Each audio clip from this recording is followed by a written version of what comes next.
It's May and I'm in Marathon, Florida. But in the month of May, they should call this place Poon Town.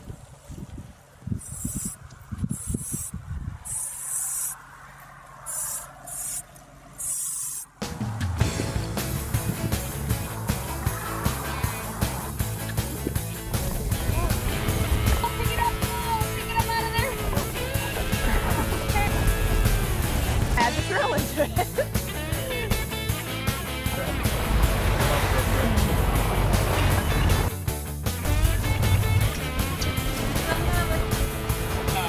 Now we just gotta catch up to him so we can see him. Oh, going in front of us, going in front of us. That's the leader. Woo! Game face.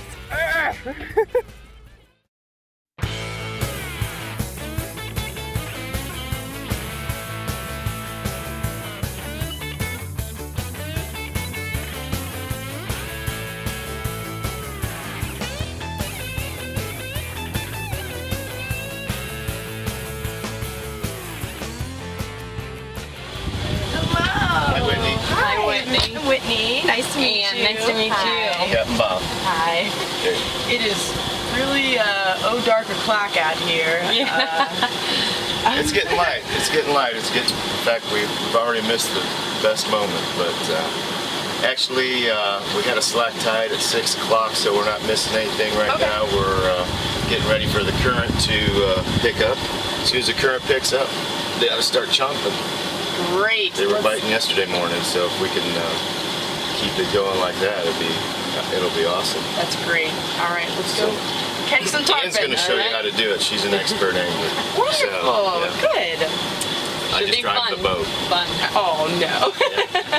You'll get addicted.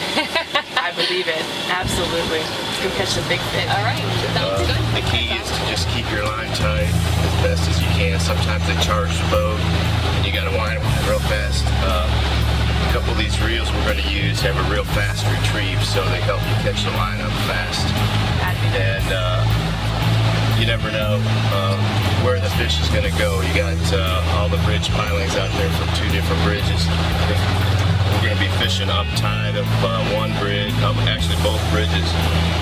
And you hook a fish, he may run through the bridge, go down a few pilings, back through the bridge, down a few pilings, and sometimes they try to wrap you right around one piling all the way around in a circle.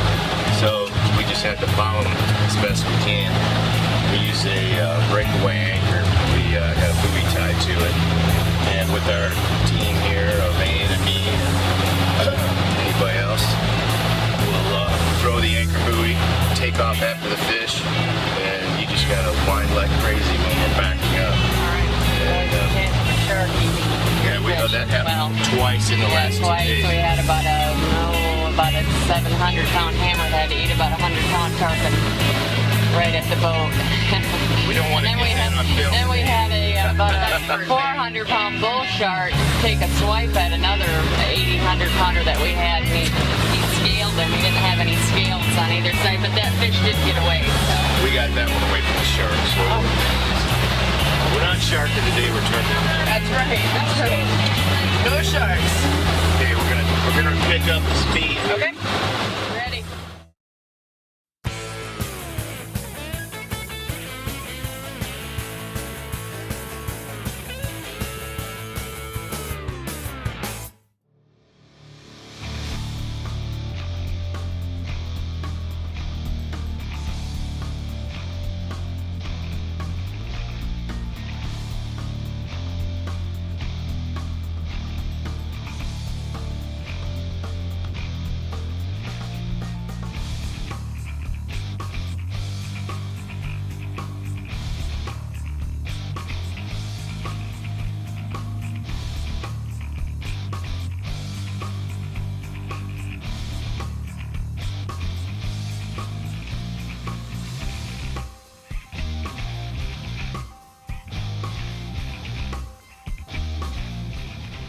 We arrived at the 7 Mile Bridge after an arduous 4-minute boat ride. Talk about saving money on gas. It was sweet. So I'm going to drive around the bridge here a little bit, see if I can detect them on the depth finder. And the other way we detect them is you see them rolling. Right. Which is obvious, and that's the best way because those are usually the more active fish. When they're up on the surface taking a little breath or whatever it is they do. Once we found the spot that held fish, it was time to anchor up. Looked like Ann was doing all the hard work while Bob was selecting a couple of rods. Once we were settled, Bob gave me a quick introduction to the rod and reel I would be using, and we set out the baits. The baits were live mullet. You can buy them at a local bait shop or catch your own with a cast net. Bob hooked the mullets and just freelined the baits in the current, behind the boat about 20 yards. We set one rod in the rod holder, I held the other, and we waited.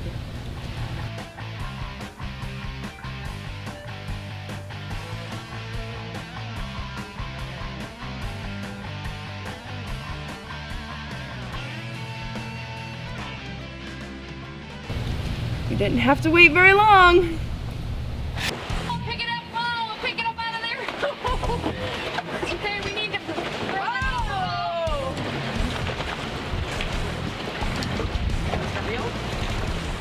Okay, lift. Give it a lift. Long, gentle lift without winding. Winding lower. Stop and lift. Okay, when he runs, you gotta let him run. See how Watch the the line? spray coming over the Okay, back. give it a lift. Okay, winding lower. Stop and lift. Lift real gentle on the lift. Good. Hang on, just let him, gotta let him do his thing.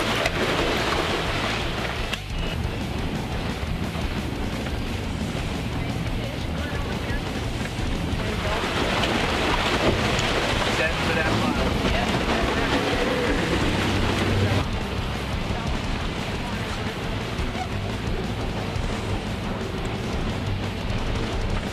Doing a fine job. Now we just got to catch up to him so we can see where the heck he went. I might have to spin the boat around and going forward. Yeah, I got it down.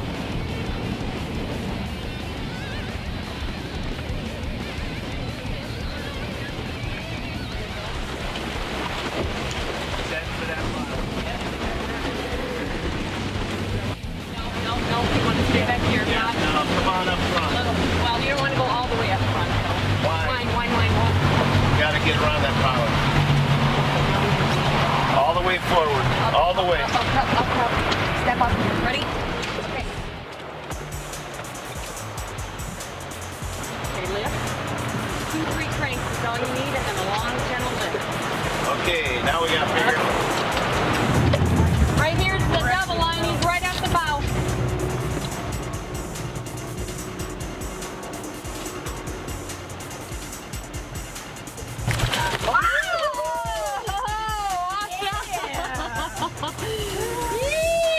Tell them to bow a little to them when they jump close to the boat. Right, when they jump, you want to kind of bow to them a little bit rather than be pulling back. Okay. Okay, especially when they're no, they're doing okay. You got the belts out. Yeah, right. Good to trying to get you off the bow here. Again, it's a little more difficult fighting a fish on the bow, but especially with these things.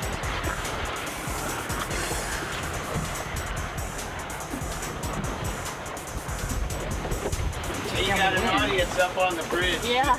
Yeah. Okay. Oh, what's he doing? Look at him. Can you see him right below the surface there? Wow, that's a nice fish.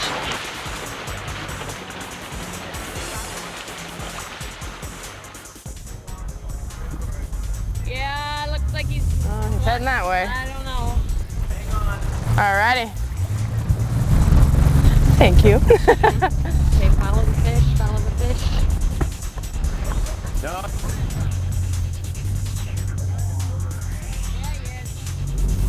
Darn smart I fish. just think he was going through and he's gonna go through the other one. Okay, he might. Hang on. Thank you.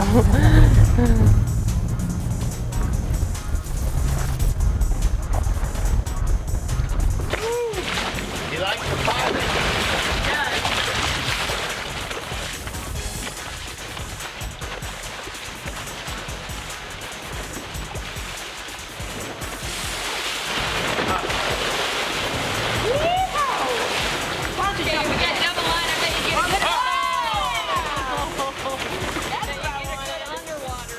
It was still very early in the morning when I got the first fish.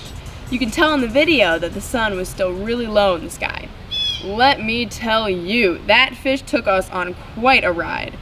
He first ran toward the open water, then he turned back to the bridge, then to the power line pole, and then back to the bridge. Ugh. I got the feeling this fish did not like me very much. I will tell you what though, if you're gonna try this on your own, you better be a really good boat driver. Bob is, and he got quite a workout. The first 20 minutes of the fight was in and out of the bridge, Tangle City.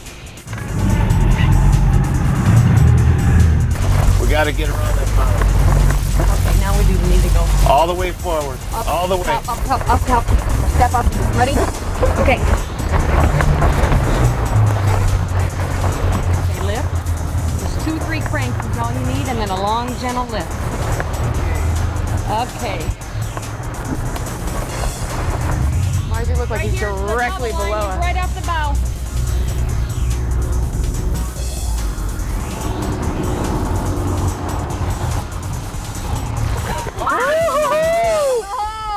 Yeah!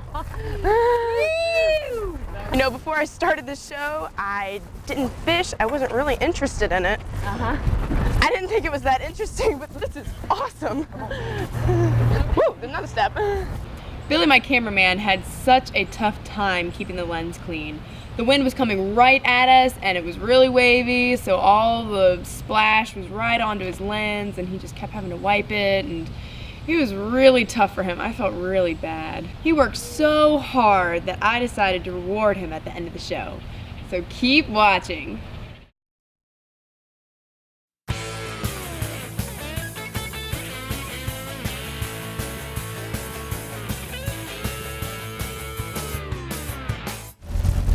At least he's getting away from the bridge. That's a good thing. What are we tied to? Game face!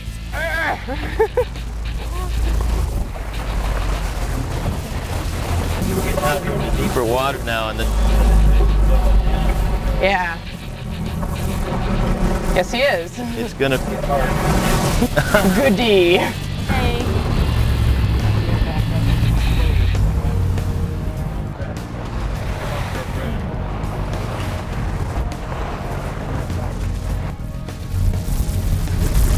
Way out there, though. I'm really mean right now, but I'm just having a good time, I swear. Yeah. Come on. Goes down. Yeah. You know, every time he gets way out from the boat like that, he comes up.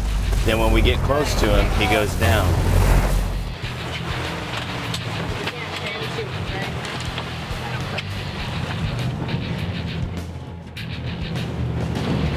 He's running. Out of the water if they're big, because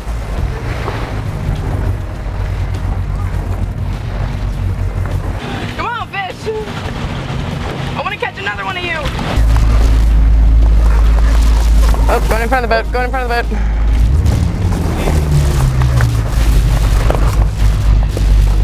He's moving faster now. Yeah. I mean, is there anything I can do differently to bring him up? You're fine. Doing great. He's running. that's a big old fish, but That's a big fish. yeah, he's not. Come here, Saka. Come on, come on, come on. That's not a little term. Oh, there he was. That's There's all right. the This will leader. even my arms out. There's a fish. Okay, get a couple cranes down in the can. More cranes in the left.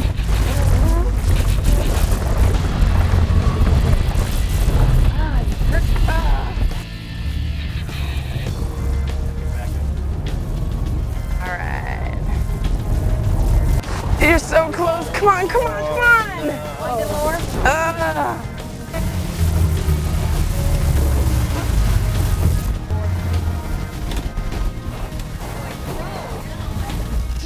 Yeah! Got the leader.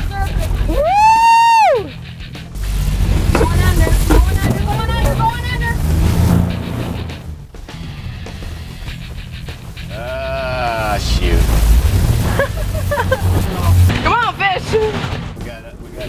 problem here than a buoy. All the Bigger problem than a buoy. We got lots of boats. Okay. This way.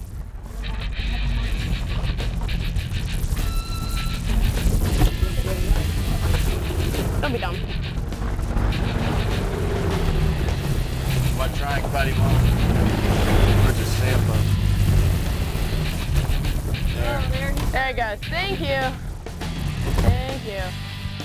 Yeah, back up. There you go. A couple more cranks and a lift.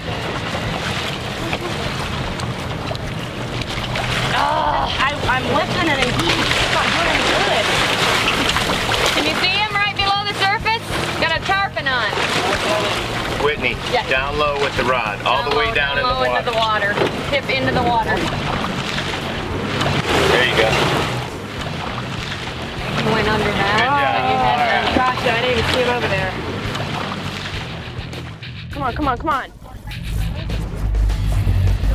Come on, but you stay right there, he's moving.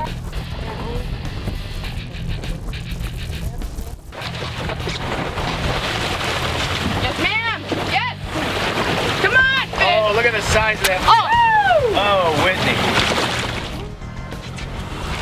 How you feel, Whitney? I can't really open my left hand, but it's okay. Great job. Yeah, you did an That was awesome awesome. job. I bet you're a little sore too. Boy, what time is it? How long did we watch fight it. him? Did anyone look at That their was watch? about You did pretty good great. amount of time. You did a My arm's wonderful job. After about an hour and 15 minutes or so, we finally got the fish. I want to go get another one. All right. Let's go do it again. Well, as you can see, that fish drug me out so far away from the bridge. We fought it for so long. Oh my gosh. But I'm ready to do it again. But I'm gonna get faster this time. That fish is not gonna teach me what's up.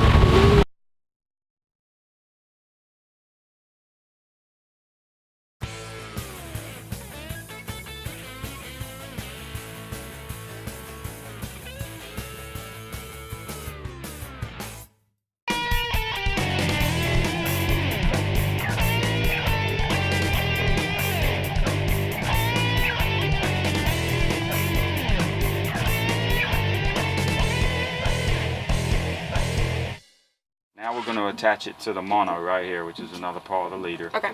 I like to avoid swivels whenever I can. Just basically, I mean, this will be a relatively big knot, but basically you can wind the leader. You can wind this mono up inside if you have to. Okay. Swivels, they just get in the way. Now, offshore, when you're catching fish and you have swivels involved, when the fish runs, it creates bubbles going through the water. Okay. And any kind of mackerel or anything like that will actually chase the bubbles and bite it. And they can bite through the mono. Oh, okay, so you don't want that. So that's the theory on that one. This is called an Albright knot. So again, you take the wire, put a little bend in it. This is a tough knot. It's not something that's really hard, really easy to do for you, but okay. You know, something that you practice and you can do it. So you go through here. You make almost like a barrel wrap, but you're doing it with mono. Okay. You start down a little bit further, and then you want to wrap it back up towards it. Okay. Yeah, itself. This is pretty heavy mono, so you're not going to get that many in it. That's probably all you're going to get. And now you want to go the opposite direction as you start off. So this one's coming through this way, we're going to go back. Okay, so you want to make sure you leave a little gap. A little gap so you can go back through the opposite direction that you started. So it's going to look like this. Okay. And this is the part where you spit on it. Okay. Nice. I'm going to lick it. Alright. Now I always have a little hook pullers right here. Because this is heavy mono, you got to put quite a bit of pressure on it in order to bring it tight. So I'm going to pull on it, bring it tight. There you go. I'll pull on it pretty hard, and that's good to go like that. But I always like to back it up with a half hitch. Okay. That's kind of like just to make guaranteeing sure. it, you know. So then again, we'll cut the mono pretty close, and then I'll take the Make a crank. make a crank. Crank it right off. That's it, and then we just. Hey. armpit-less. Cool. Nothing to it, right? That's right. All right, we're gonna go ahead. Bob was so funny. Every time we went a while without a bite, he would say, "Okay, if we don't get a bite in 7 minutes, we're gonna move." Why 7 minutes and not 5 or even 10? I don't know. There was something special about that 7. Maybe it was his lucky number. All right, if we don't get one in 7 minutes, gonna move. They've got the 7-minute warning. All right, it's almost time to move again, so if we don't get one in about 7 minutes, I think we're gonna move. Maybe even less than 7. Yeah. Yeah.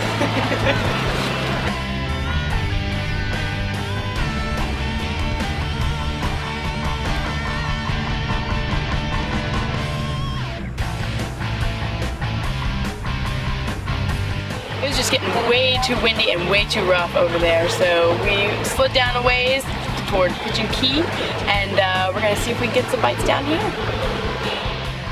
All right, we've been here about 10 minutes without a bite, so if we don't get one in 7 minutes, I think we're gonna move. All right. Bite me! Bite me! I went out early this morning and I caught a tarpon right off the bat. It was so cool. My first tarpon ever. But now it's getting a little too hot, and Capt and Bob said that most fish bite in the morning or in the afternoon. So I don't like when it's too hot either, so I'm just relaxing by the pool and taking a little break, and we're gonna go back out this afternoon when it cools off a little bit. So if you wanna see me go after another tarpon, tune in for part 2. Please don't hurt me, Mr. Fish. I'm just going to put a hook through your nose. Oh, pick it up, pick it up, pick it up. Wind on it, wind.